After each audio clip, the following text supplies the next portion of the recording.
SIA the podcast, where we explore thoughtful and inspiring approaches to parenting and education. Our mission is to create impactful content that enriches conversations on education, student advocacy, and the challenges faced by parents today. My name is Heather Moore, and I'm the head of school at Strelitz International Academy, and I will be your host. I have over 29 years of experience in the independent school world, with 9 years as a head of school and 20 years serving as an independent school chief financial officer. I also have 2 grown children, an amazing daughter-in-law, and have been married to my wonderful husband for 32 years. Joining us on today's episode is Antonia Viva, partner at Leadership and Design. Antonio served as the executive director of Artisans Asylum, which is one of the oldest and largest makerspaces in the United States, which is pretty cool. You were also the head of school at Walnut Hill School in Massachusetts. You are a sought-after speaker addressing topics such as understanding global risks, fostering creativity, design, and effective leadership. Antonio has been featured by numerous regional independent school associations across the United States and works as an executive coach and advisor. Wow, that's a bio. Welcome, Antonio. Thanks, Heather. Excited to be here with all of you. We are so excited to have you with us. Okay, so even though I kind of gave your whole bio there, I'm sure there's things you can add. Why don't you share a little bit about your background and then how you became interested in futurist thinking? Yeah. Well, my career actually started as a classroom teacher. I worked in the Amherst Public School Systems as a theater and writing and English, creative writing English teacher for 5 years. Really enjoyed my time in the classroom. And in 2000, I got this opportunity to be on a project that was funded by the U.S. Department of Education. That was a research and design project. That was actually my first entry point into design thinking as a methodology. And some of the work that I did there was really looking at the future from the lens of how we could use some of those new technologies that we were getting in early 2000 and how we might use those in schools. So some of it started way back then. And I would say that a good portion of my futurist thinking work came really at the time that I was serving as head of school at Walnut Hill School for the Arts and thinking a little bit about what's the preferred future we wanted as a school and how as a leader am I going to help think about getting us there. So I would say it's been an interesting and varied journey, but overall, really the bulk of my work over the past several years has been working with school leaders and boards to think about the future from a very different lens and to not look at it from a glass half empty perspective, but to consider how we might imagine a world where we can design for our preferred future. I love that, by the way. I love the term preferred future. Yeah. So ever since I learned that term from you, I'm like, yeah, that's just such a great way to think about the future. Yeah, it totally is. Yeah, I mean, just by its nature, it makes you automatically feel optimistic because you feel like you have some control over what that future is going to be, which I love. Yeah, that's great. And I think that's a great way for schools and for any kind of organization that's trying to plan for the future to be thinking about it. So tell me, what does futurist thinking mean to you? And why do you think that it is so important in today's world? Well, at its core, futurist thinking is a mindset. It's a way of exploring the things that we're noticing in the world around us. And the first thing I would say is that futurists don't actually predict the future. It's not like we have a crystal ball and that we can sort of imagine that we know, right? There isn't. It doesn't exist. But what we do know is that we can look at the possible ways the future might unfold, and we can really look at particularly signals and trends that might be out there around the margins that are starting to show themselves. And from there, not only do we look at what's possible, but then we consider what are the things that might be really probable? Like, how might the world around us change in ways that we think we have a level of confidence in? And from there, we get to this idea that you just talked about, which is we try to design for the future that we would prefer. So it's not an exercise in predicting the future as much as it is imagining, trying to understand and look for ways in which the future may be unfolding, and being really thoughtful about the choices we make as we think about moving into the future with a little more agency and a little more collective effort on our part to design for the future that we want. So at its core, it's a mindset, and the work really came from Jane McGonigal's book Imaginable. Um, she was a game designer who I think back in 2010 was asked to actually do a simulation of what would happen if the world experienced a Yep. respiratory pandemic. Yeah. And she put together a team and they did the simulation and they got a lot of what happened in COVID right. So, what that proves is if you spend the time looking to see what's around you and pay attention to those signals and trends, you actually can think about the future from a lens of optimism and from an ability to make some change that you control. Yeah. By the way, I started reading that book upon your recommendation, Oh, and awesome. I love it. It's very, very interesting. She's It's very super, interesting. she is interesting. It's a really Yeah. good book. She has a very unique perspective that I think Yes. is fabulous. Okay, so how can individuals and organizations adopt futurist mindset in their everyday decision making? How do you do that?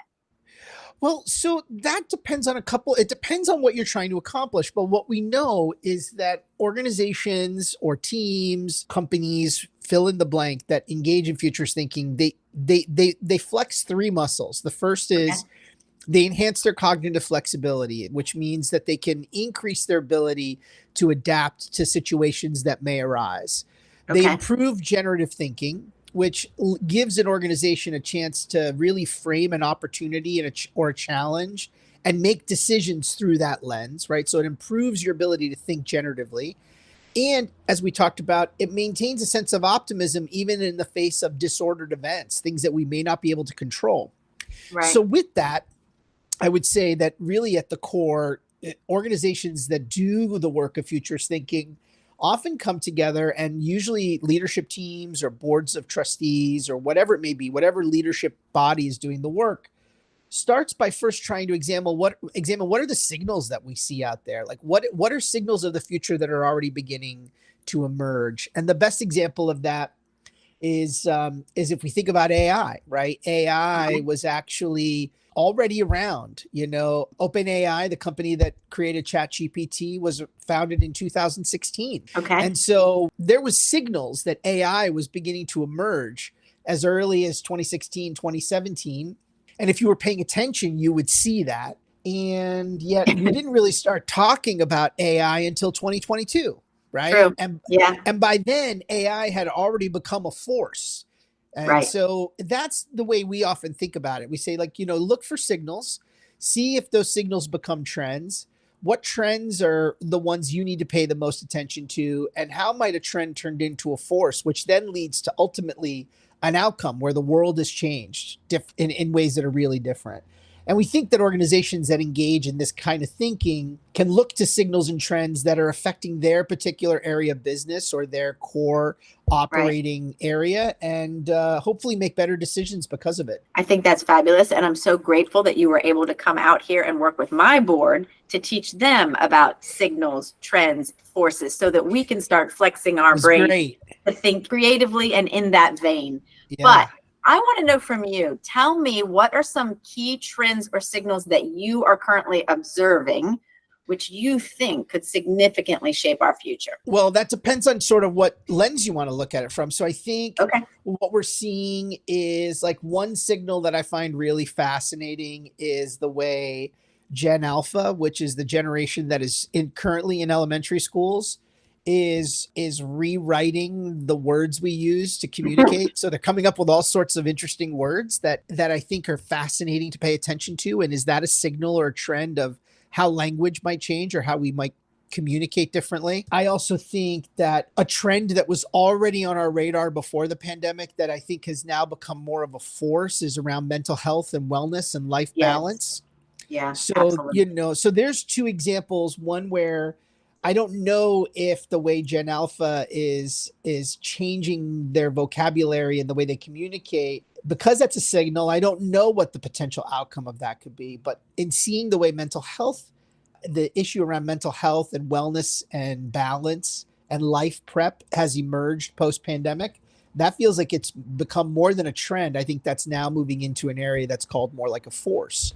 So those are two that I think are really interesting. Obviously, artificial intelligence is one that we should be paying attention to. I think we are in the very early stages of AI as a disruptive technology. But as quantum computing becomes more affordable, faster, and more prevalent in society, what will that mean to the way this disruptive technology changes our lives? So there's a bunch out there that we could be paying Yeah. attention to. And some of them are national or global, and some of them might be local or regional trends, right? That are just affecting where you live or the part of the country that you live in. Okay. Very interesting. I would agree wholeheartedly with all of those signals and trends that you're referring to. I know at my school, we've been talking for 10 years probably about mental health and how we have seen a change in the fact that elementary age children, I see them now with anxiety and depression. But 20 years ago, or maybe even less, Yeah. I really didn't. It was like maybe one student. But Yeah. now it's very, very commonplace. So I know my leadership team, we've been talking about why is that?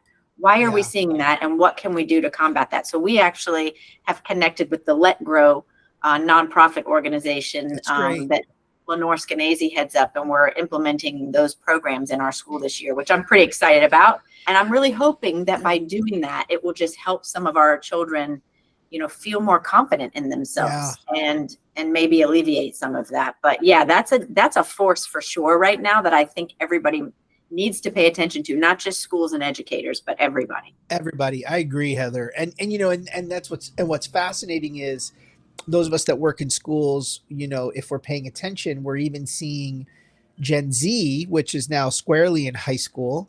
The trends that are changing with them are really fascinating. So, for example, few of them are driving than I previous know.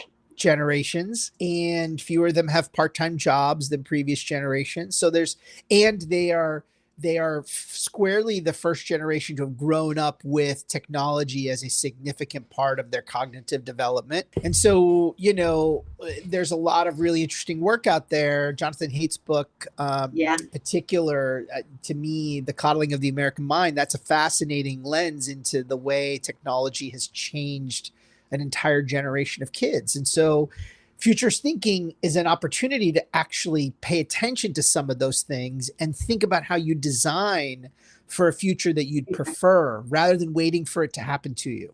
Yeah, interestingly, the whole driving thing, that's so interesting to me because I remember going to get my license the day I turned 16 and I had my foot in a cast, but I was like, You were no way, there. I'm going. And they let me take the driving test too, which Of is hilarious. course. But Of the whole course. driving thing, in Jane McGonigal's book that I'm reading, she talks about that. And she says Yeah. that we all need to be paying attention to that and thinking about the fact that we've probably reached the peak of humans driving. We've probably reached it. And now we need to start thinking about what will the future look like now that there's all these people that don't actually want to drive? What businesses are going to emerge and thrive because of it? So that's such an interesting thought. Absolutely. And you can start to imagine that changes a whole bunch of things around the way the world functions, and the impact on certain industries can be positive or negative. But Right. you're right. I think we're in this stage where we may see that we're beyond that tipping point where now we'll start to see society and culture shift in ways that'll be very different. Yeah. When I read that piece in her book, I thought to myself, okay, so I've noticed fewer and fewer kids like of friends. They're saying their kids aren't getting a license. And I've noticed it and thought, that's so strange. Yeah. But until she put it that way, I really didn't look at it in a positive way. The way she kind of introduces it to you, it's very positive. It's like, okay, this is the fact. So based on this fact, what are we doing next? And so that's a great way to look at things. No, I agree. I'm so glad that book resonated. Oh, yes, I love it. I'm glad you recommended it. Okay. How do you differentiate between short-term trends and long-term shifts when you're trying to forecast the future? Yeah, so that's a good one because we use the word trend a lot right now. Social media, these trends come and go every 2 to 3 weeks, right? So there's always a new trend on social media. True. And when we think about a trend, actually, the idea is it's broader than that.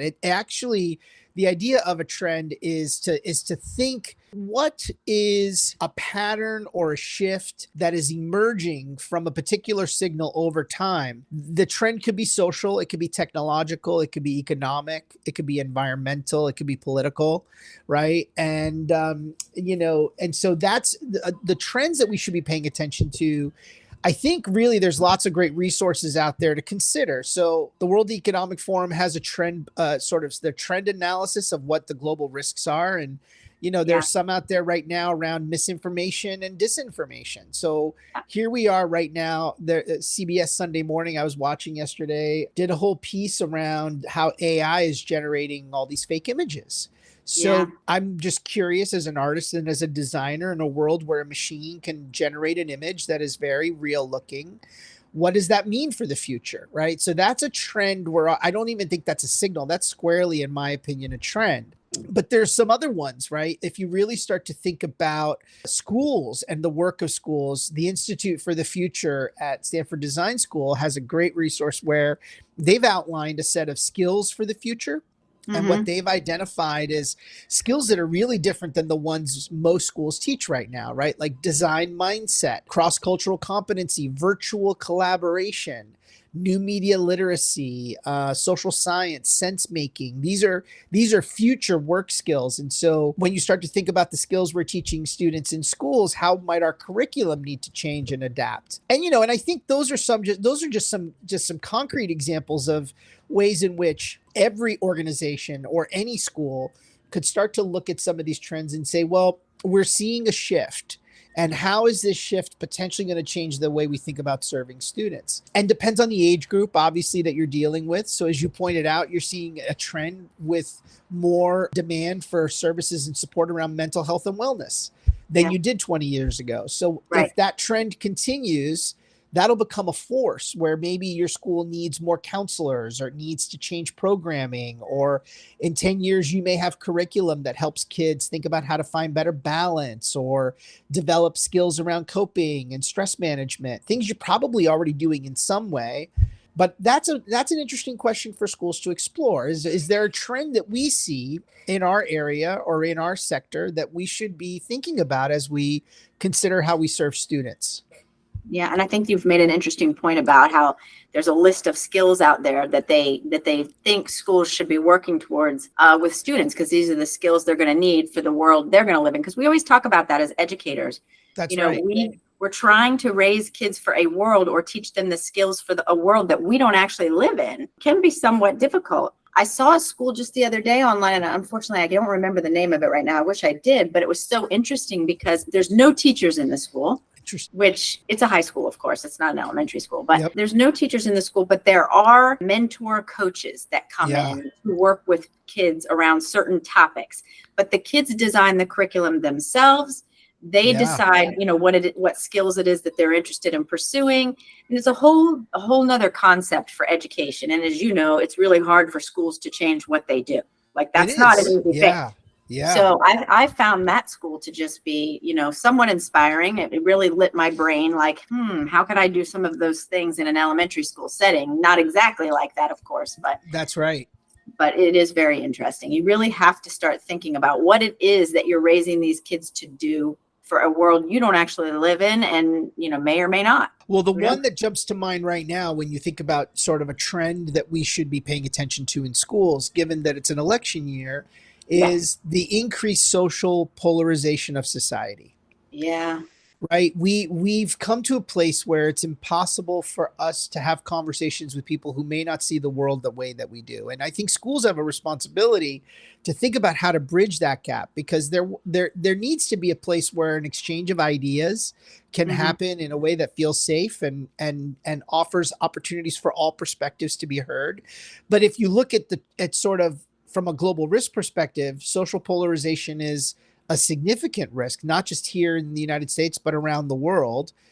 And that's an interesting trend schools should be discussing, is how do we make space for civil discourse, and how do we engage in an open exchange of ideas, and how do we afford each other the ability to learn from one another even if we don't see the world the same way. And that's something I think every school should be talking about. I agree. I really do. I think that, the political climate out there is just, it's so volatile right It now. And really people are is. so emotionally charged about the topic. People can't seem to be able to hear what the other person is saying. And, I saw this somewhere too, and it's so true. What we're doing is we're listening in order to respond, but we're not listening to understand We are anymore. not. It's Absolutely, terrible. Heather. And Yeah. that's exacerbated by the fact that society has become an exercise in an echo chamber. So you can listen to your point of view over and over and over again and just get reaffirmed that that's the way you should think. But you're 100% right. It's much harder to listen to understand than it is to listen to respond. And I think that's a trend that, given that we're in election season, one that schools are probably engaging in some way. And Yeah. that's good. I think that's good, important work for schools to be doing. Yeah, I agree with you. Absolutely. We've kind of covered this a little bit, but I'm going to ask it anyway. Tell me, how do you see futurist thinking being integrated into education? And again, this is sort of like what we were just saying, particularly to prepare students for the unknown future. Like, how do you integrate that into school for that purpose? Well, I think some schools, what we're recommending at Leadership in Design is that some schools consider putting together a committee or a task force that is made up of students, maybe a parent or two, some faculty, an administrator, maybe you have one or two board members, like a really interesting, diverse, cross sort of constituency team that really sits down, and maybe they're a futurist committee that really sits down and does some imagination training and plays with scenarios and looks for clues and tries to think about future forces, right? Yeah. Practices some hard empathy, really trying to understand what the needs are. So I think schools that are really interested in the work, that's one approach, is to give some core group of your community an opportunity to play in a sandbox with this idea. Another way that we're using it with schools is to help schools think about the future as they think about strategic planning. Like, a big component of our process towards strategic planning is to use a futurist mindset, because we think a good strategic plan should have the future in mind. It shouldn't be addressing, it shouldn't be just addressing what you think you need to do today. It should be thinking about your school 10 years from now, 15 years from now, and those choices you're going to make will hopefully get you there. But I also think that leadership teams in particular, given the work that they do, would benefit from some futurist thinking before you make a decision to change something, right? Like, before you react, engaging in some scenario planning, thinking a little bit about what all the possible what if scenarios might be, looking at signals and trends and saying, this might be the decision we should make because there's a trend coming in our area that affordable childcare continues to be in decline. It's hard to get. And maybe as a school, we should make a decision as to how we can be an answer to that. So I think for every school, it might be a little different, but those are just some ideas. 3 ways schools might use it. Okay. Like it. Very helpful. I know that in my area, childcare we have waiting lists for our infant program, for our toddler program, and we're constantly full. So I bet. But I would also say the cost is, it's not cheap to have childcare for your children in today's world. It just isn't. It isn't. But anyway, okay. So what role does emerging technologies play in shaping the future, and how do we approach them with a futurist mindset? Well, that's a great question, because we often tend to emphasize technological change in the world and don't really spend the time paying attention to the cultural or social changes that technology creates. And the best example of that is the story of Blockbuster Video, right? So there were signals that Blockbuster, wasn't really paying attention to, right? There were early indications of small changes that were seemingly insignificant. For example, in the late 90s and the early 2000s, the rise of DVDs was a new medium for watching movies. And Blockbuster at the time was super focused on having a brick and mortar physical store. Right. But then a little company called Netflix came around and decided to start mailing DVDs to you at home. And that was just a really interesting shift in the way one company thought they could deliver media and content. And that became a trend, right? The trend towards convenience and digital consumption of media. And consumers started to really prefer watching movies at home without having to visit a store. Yeah.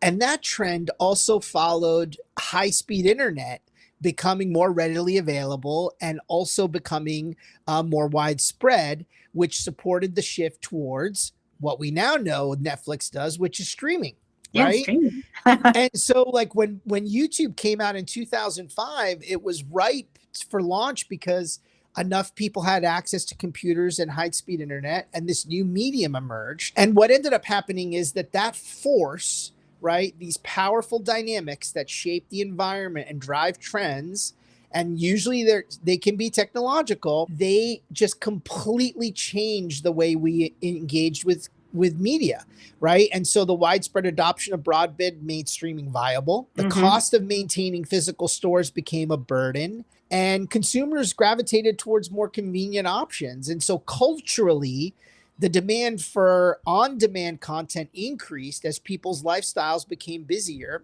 And the outcome we know, which is that Yeah. Netflix is a juggernaut and Blockbuster has gone out of business.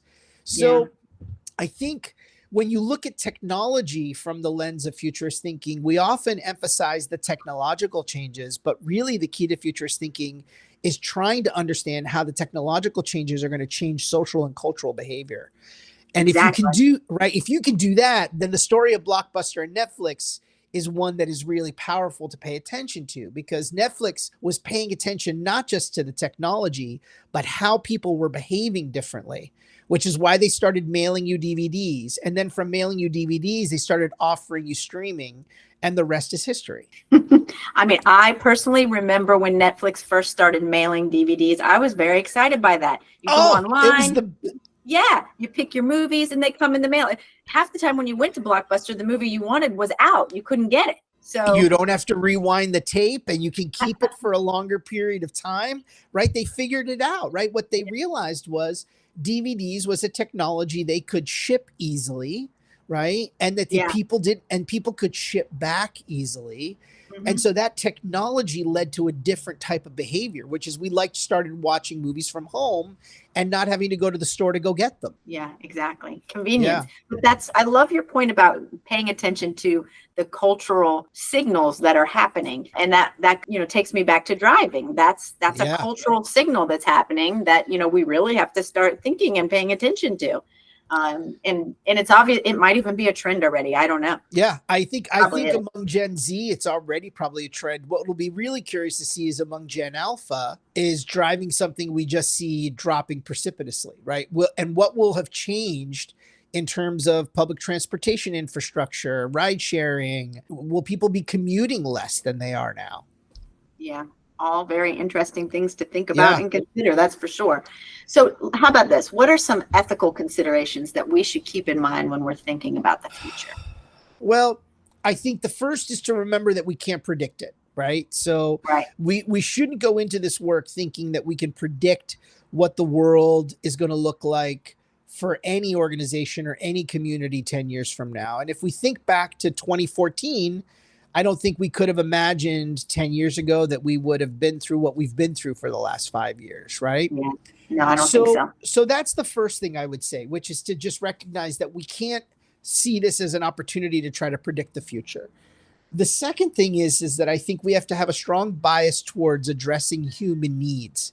That futurist thinking is really an exercise that can help you better design solutions to meet the needs of your community, to meet those human needs.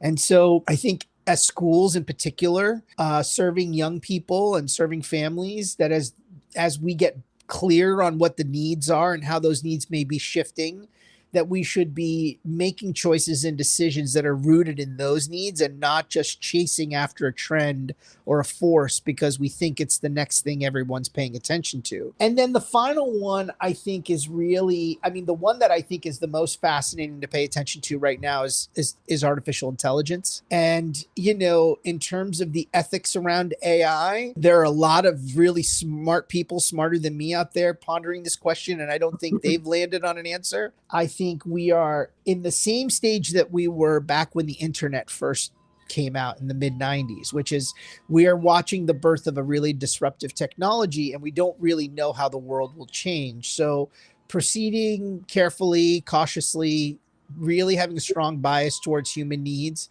when we see a disruptive technology like this is something we should be paying attention to.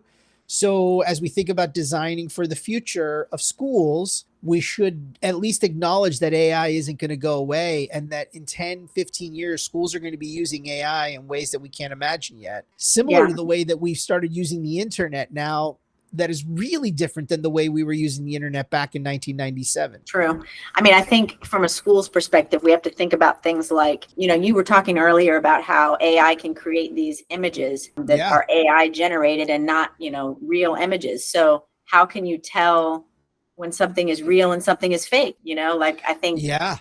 we have to spend time as adults figuring that out, because we certainly can't teach our children if we can't tell the difference ourselves. So I mean, that's just one little tiny piece that I think we have to spend time thinking about. All that misinformation and disinformation and AI generated images, and that's going to be a whole area, I think, that's going to Yeah, need attention.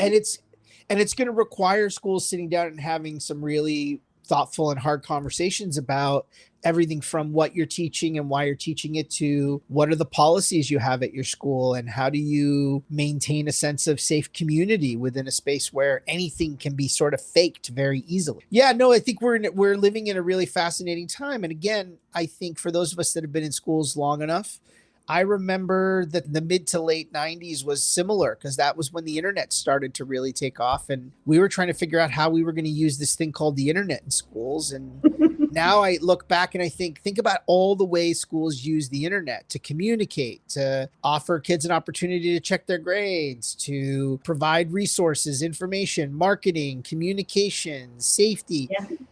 We could not have imagined that back in 97. And No. so I think AI is similar in that regard. Yeah, I would agree with that. Tell me, how do you think futurist thinking helps to address global challenges like climate change or inequality or political instability? How do you think futurist thinking helps those areas? Well, I think it starts with recognizing that we should shift away from short-term thinking to long-term thinking. There's a great book, Roman Kozarnik, The Good Ancestor, that talks about how we should try to think in a long-term way versus in a short-term way. And one of the things that he outlines is that there's a town in Japan that has created sort of a futurist exercise where half the members of this community council come together and are from the current time, and the other half are from the future. And they try to think about how to make decisions around urban planning and sustainability and environmental change and thinking about infrastructure from the lens of what the future citizens might need. So I think as we elevate or expand the lens, let's say we widen the lens to think about the global sort of context, could we move away from short-term thinking and move more towards, legacy mindset, thinking about projects that may take a human lifetime to accomplish, really looking at transcendental goals, right? Striving for solutions that help everyone thrive, thinking about holistic forecasting, which is the opportunity to envision multiple pathways for civilization and for society to go. So I think as we sort of expand to the broader global context, the world that we're all a part of, because we are all a part of one world, I Right. think futurist thinking can be a really powerful way to imagine projects that could be really big and substantial and could shape the world in a much better way, in a more positive, humane, thoughtful way that where all human citizens thrive. I So I love don't that. know. I mean, I think there's potential for it. It's just a matter of, are the folks in those conversations thinking this way? And I'd like to believe that many of them are. I would too. I would like to believe that as well, because it's what's in the best interest of humankind. Yeah, It's exactly. that It's in the that best. kind of It's conversation. in all our best interest at the end of the Yeah. day, right? Yeah, Yeah. absolutely. Okay, well, I've got a fun one for you. Yeah. Tell me, what has been your most surprising or unexpected insight from your work as a futurist? Oh, interesting. Most fascinating and unexpected insight in my work as a futurist. Well, I think the biggest insight that I have gained is probably something we talked a little bit about, which is as someone who really rode the technology wave from the mid 90s through early to mid late 2000s, I think I was someone who tended to focus a lot on technological change. Yeah. And the best example I can give was that when I was the assistant head of school at Worcester Academy in Worcester, Massachusetts, I was experimenting with social media as a publishing platform in my creative writing class. And I was convinced that this technology was revolutionary. It was going to change the world. It was going to open up the opportunity. Web 2.0 was going to be the opportunity for anyone to publish in ways that wasn't going to create the barriers to sharing your thoughts and ideas. What I didn't realize was that I didn't pay attention to the way society and culture was going to change. And now I would argue that I barely use social media myself. Okay. And I think if I've learned anything about futurist thinking, it's that we are going to live in a world where over the next 15, 20 years, we're going to continue to see rapid, significant technological changes happening. We're just living in a cycle where I think we're just going to see the world change in really dramatic ways. And I hope the insight that I've gained is that I hope that we focus more on the impact that those changes have on us socially and culturally than we do on how easy it might make our lives or how it might change the way we do our work. And so if I've gained any insight around futurist thinking is that we should always fall back on what we need as humans and how these forces and trends will change the way we interact with each other. And I think that to me has been the greatest insight in all this work, is to continue to come back to how does this change the way we interact as human beings? And if we can make some decisions to improve those interactions, strengthen those interactions, strengthen the communities that we're a part of, then I think those are good changes. I think that's so insightful, and I absolutely love that. Oh, good. I'm so glad. Yeah, that comes with experience, right? And that's actually, Heather, that's interesting, is like part of futurist thinking is looking back to look forward, right? Is actually going backwards to see and understand. And I think the version of me in 2008 that was using social media was convinced this was like the most groundbreaking technology. But now I think it's in some ways been really destructive to society. Yeah, I would definitely agree with that statement. Okay, what advice would you give to our listeners who want to start incorporating futurist thinking into their lives today? So they're not doing it yet, but they hear your podcast and now they want to try, or they want to start. I would say pick up Jay McGonigal's book. That's a great place to start, right? YouTube has a lot of great videos around futurist thinking just to sort of begin getting yourself familiar and comfortable with the idea, right? Like how to consider getting more comfortable with it. The other thing I would say is seek out opportunities to find folks that are working in fields that are interesting and innovative, right? You might have a friend or colleague that's in the technology industry or someone working in medicine, and even just being curious about what are they seeing are trends. I was just talking to a friend who's in the healthcare industry and asking, what trends are you seeing change with regard to the healthcare industry? And it was really fascinating to hear her talk about the fact that, you know, we're going to continue to see shifts in the way we experience healthcare. And so having just a conversation with someone in a different field who maybe has insights around something you might be interested in, I think that's an easy place to start. But I would also say, but I also think that it depends on the context. Like if you're working in an organization that's getting ready to do a strategic plan, you know, you might want to look for some futurist thinking to inform that planning process so that you're not just addressing the needs of today, but really trying to develop a plan for the future. Right. That's definitely the most important thing. Great advice. Wonderful insight. Again, I'm so happy that you are working with my board this year. You came out in August and we get to have you back 2 more times this year, which I think is fabulous. And I'm very excited to see what all we are able to develop together. I want to thank you for joining us today. I want to thank all of our listeners for joining us today. Please give us feedback on our podcast. If you found value in today's episode, we hope that you will subscribe, like, and share. Also, you can visit our website at straylitzinternationalacademy.org for more information about this episode. We will also have some resources and tips up on our website about this episode. And please remember that it takes a whole community to build a strong foundation for our children to grow and develop. And on behalf of SIA, I thank you for joining us today, and I thank you for your partnership.